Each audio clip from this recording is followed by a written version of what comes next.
Greetings everyone, welcome back to Radish Ceramics. In today's video, I'm going to be going through some basic methods of ceramics. That includes wedging, coil building, and slab building. Let's first talk about wedging. Why do we need to wedge our clay? Why do we need to slap the clay on the table and just roll around? Why couldn't we just use it? Well, wedging is a very essential part of making ceramics, right?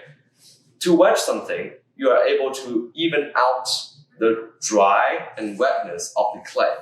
So if you have a clay that's laying out there for a while, the outside is going to be more dry than inside. So when you throw, you have even uneven consistency. This will just bad. It's just bad. It's hard as always, right? The second part of wedging is to get rid of air in the clay. So for example, if I have clay, right, I put a hole in it. Now I have an air bubble. I have an air bubble inside the clay. And you don't want air bubbles inside the clay. So because when you throw the clay, you have this air bubble in the clay, and when you're pulling it, it's going to mess up with your throw. And it's really, really annoying. It could ruin an entire piece just because of air bubbles. It also might pop in fire. Well, another reason for wedging is to make the clay more workable. By wedging the clay, you make the clay softer, so it's easier for you to throw. Now I'm going to be going through some basic methods of wedging. How do you wedge? Some easy way and some hard way. Alright, the first method I'm going to be introducing is what I call the slice and slab method. It's very easy to do. You only need a wedging table, or just a table in general, a piece of clay, and a wire.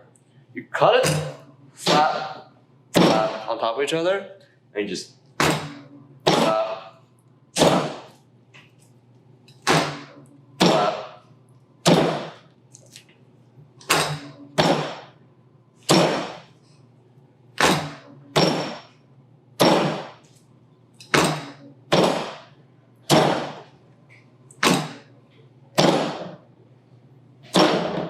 You just repeat the same process until you feel like it's wedged. And then this is actually probably already wedged. But that's the first method. Very easy to use, very simple. The second method is, I think, the most commonly used and the easiest to learn in terms of slightly more mediocre advanced wedging method.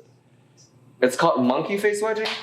I have no clue. It's supposed to look like monkey face, but mine never did like monkey face, so I'm really doubtful of the name. What you essentially do is you grab the clay, for example, it's standing upright like this. You take the palm, left side, right side, and you push down and forward. Pull it like this. How is this monkey face? Like, look at this. How is this monkey face? And then you pull up, down, forward, up, down, forward, down, forward, down, forward, down, forward. So if I just keep doing down forward, you will see it slowly become like a cylinder on sideways. To counteract that problem, you can either put it on its cylindrical side and just do it again, or while you're pushing down, you're also squeezing in from left and right, like this.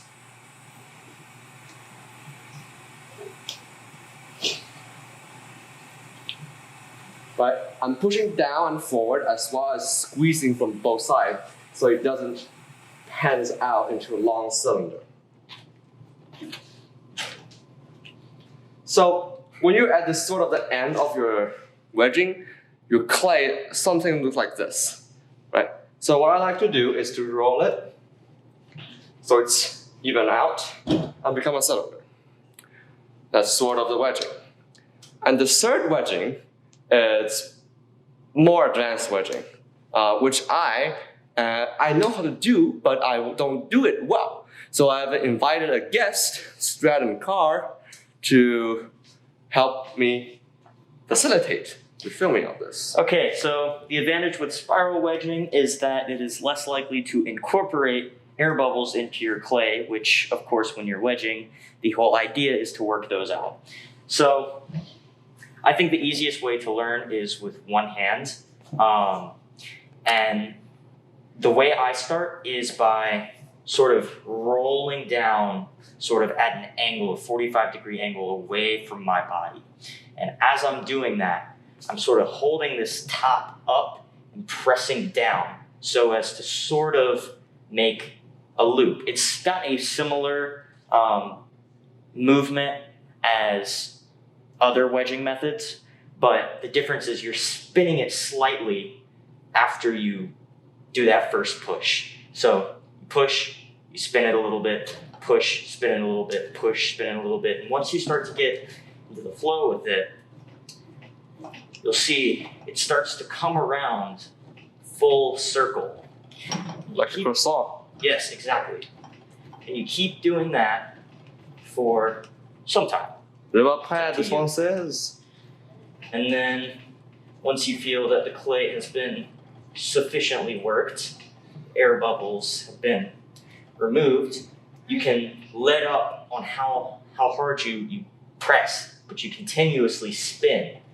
And eventually, it'll work itself to this nice log form. And as you can see, it is spiraled. You're going to want to put that spiraled end down onto the wheel so that when it's turning, you're turning in the direction that the spiral is going rather than against it. Now, to move on to some modification after you wedged. So if you're not as great at wedging, or you just wedged a very ugly shaped clay, what you can do is essentially just slap it into sort of like a cylinder but cone-ish, with the top thin, bottom heavy, and lay it down, do a 360 around the center of the bottom to form like sort of this like cone. This is how when you put the clay down on the bat, it helps to squeeze out last piece of air that you might catch if you just regularly put it down on the bat. It helps it stick onto the bat. And that's it for the general common wedging method. And now let's talk about the two very intuitive ways of making ceramics: coil building and slab building. Let's first talk about coil building. Coil pots are one of the earliest forms of ceramics that has been done by people, right? So they can be very delicate or very just functional, you know? So this is a coil pot made entirely out of coil. Honestly, not very great looking, but it is a vase and it can hold stuff, and that's all it matters. This one, on the other hand, cannot hold stuff and is only for decorative purposes, but it's also made out of coil, but very tiny, thin coils made out of these very good looking pot. So, how do I make coil pots? If you ask that question, you are probably dumb. I'm sorry, you just probably are. What you do is you take clay, you get clay, you put it on a surface, and you just roll it till it becomes a coil, if I can do it. So the best way of making a coil by hand, aka the peasant way, is going at a 40-degree angle with your palms centering the coil, and then just roll it out slowly. So you want to roll it out a nice long coil that's preferably even thickness, right? And then what you do is you lay it on top of one another to make a vase. So for example, I have a coil right here. I'm going to make a small coil, so like a small little cylinder. So to attach coils on top of each other, or to attach anything in ceramics, you want to do the following procedure. You get a sharp-edged rib or whatever is on your hand, and then you scratch the surface where you want to attach. After that, you can use slabs, which are basically wet, muddy clay, which you can get from just throwing, naturally pop off. It's wet clay. You put some slip on the scratched surface, and then you layer it on top of each other or attach it. And for demonstration purposes, I'm not going to keep doing it. I'm just going to keep coiling it up. So as you can see right here, if I keep coiling this way or that way, or anyway, I am able to make a cylinder, which is essentially a vase, if you think hard about it. Right? So, but after you finish coiling, you want to do if you want to actually make it be usable, you want to smooth out the inside, where you essentially take your hand and fingers and you just go in and scratch it and snatch it and smooth out, try to connect the different pieces and smooth out the inside, so it's like an even inside. You can also take a rib, a wooden rib, a plastic rib, or any rib, just go inside and just smooth it out. Right? You want to really smooth out the inside so you can use it. You can also choose to smooth out the outside so it doesn't look as coiled. But some people prefer the coiling look as a texture, so you might not want to smooth out the outside. I'll later show you a very non-peasant way of coiling. But first, let me dig deep into the other form of intuitive ceramics. Slab building. Slab building is essentially putting puzzles together. So this is a slab built piece by putting a slab on a mold, like such mold, to make it form a different shape. This is many slabs put together without a mold, making a vase. This is a totem that essentially is a slab rolled up vertically. Slab. So how do I make a slab? So what you want to do is you want to do the peasant way is to get two of the even thickness sticks or whatever, place them parallel, get a piece of clay, and then try to flatten the clay with your hand as much as possible so you don't need to put too much work into rolling it out with a rolling pin, like such. I'm just going to do a brief job as for demonstration, and use a rolling pin and just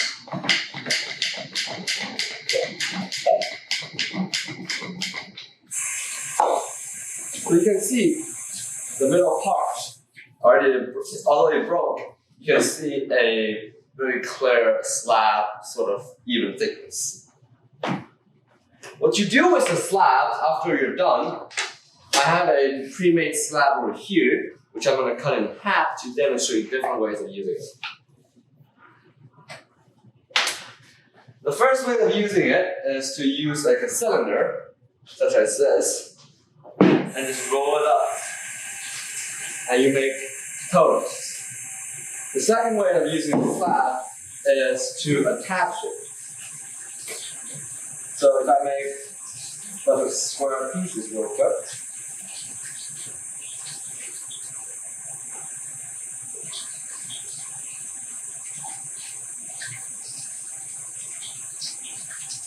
But I could, of course, I'm going to scratch, where I'm going to attach, slip up, so it actually will eventually solidify and attach the pieces like I want them to be. And then I can attach the pieces, such as this. And you can see from going from there, I can do whatever I want with building. The last way I'm going to demonstrate here is using the mold. When you're making any sculptural, slab building, coil building, you want to handle the clay as little as possible, because clay will remember everything you've done to it. So when you're firing, it might work in the way that you have not intended to. Clay holds grudges. Yes, clay holds grudges. So I will use a batch put the slab onto that, and then the mold upside down over it, and then as an entire thing, I would go around and put it upside down, and then you will get what you want in the mold. This is very useful, but when it dries out, you might encounter a different problem. That is that you cannot take the piece off the mold. What I usually like to do is I like to use a paper towel. Before I actually put the clay on the mold, I'm going to put the paper towel on the bottom of the mold and then the clay on top of it. So it's easier for me to take it off the mold. And that's essentially all for coil building and slab building. It's a very easy way to get into ceramics, but it's also very hard to master. Now, I'm going to demonstrate to you the non-peasant way of making slabs and making coils. First, let's go around here. Here, in front of you, you see a slab roller. What it do is it literally in its name. It rolls slabs.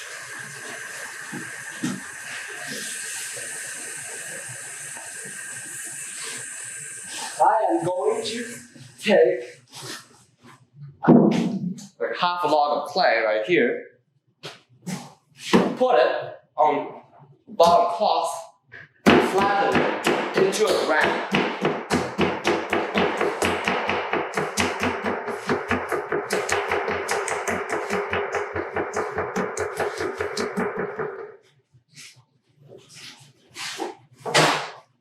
It's sort of like a ramp going down toward the roller.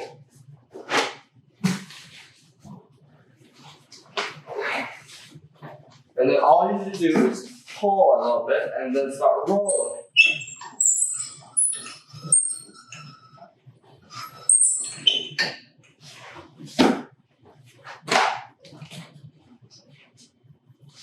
And there's your slab. Very simple. Very simple. And a lot less work to do, that's why this is not the peasant way. It also requires a table of such, which you probably don't have. The next way is this. It's called a coil squeezer, or whatever you call it. I don't actually know what it's called. Extruder, yes. Extruder. Yes. So I already have clay in the extruder. What I do is I go up, hold it, go down, and coil squeeze out from the bottom. I'll film it from the bottom so you can see how the coil is out. Up, down. And that is how you get coil from the extruder. This will be the end of the video. Thanks for watching. Please leave a like and subscribe, maybe comment down below, and we'll see you guys next time.